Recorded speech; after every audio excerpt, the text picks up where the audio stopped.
৭ বছর পর প্রয়াত রাষ্ট্রপতি জিয়াউর রহমানের কবর জিয়ারত করলেন বিএনপির চেয়ারপারসন খালেদা জিয়া।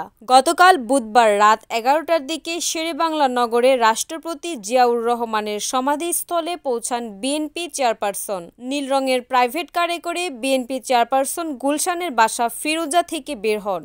শেরেবাংলা নগরে পৌঁছানোর পর গাড়িটি ঠিক মাজারের সামনে এসে দাঁড়ায়। গাড়িতে বসেই তিনি দোয়া ও মোনাজাতে অংশ নেন।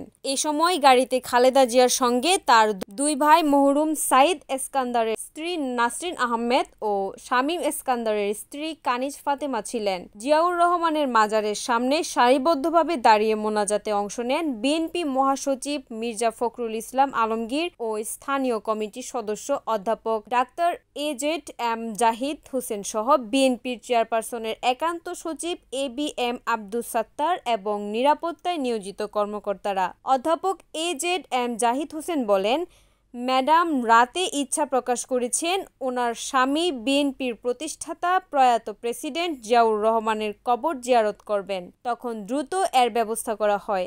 আইনশৃঙ্খলা বাহিনীকে বিষয়টি জানানো হয়। ২০১৮ সালে ৮ ফেব্রুয়ারি ঢাকা মহানগর বিশেষ জজ আদালত থেকে রায় ঘোষণার পর ঢাকার কেন্দ্রীয় কারাগারে যান বিএনপির চেয়ারপারসন। সর্বশেষে বিএনপির চেয়ারপারসন নেতাকর্মীদের নিয়ে জিয়াউর রহমানের কবরে পুষ্পস্তবক অর্পণ করেন। News desk, NAN TV।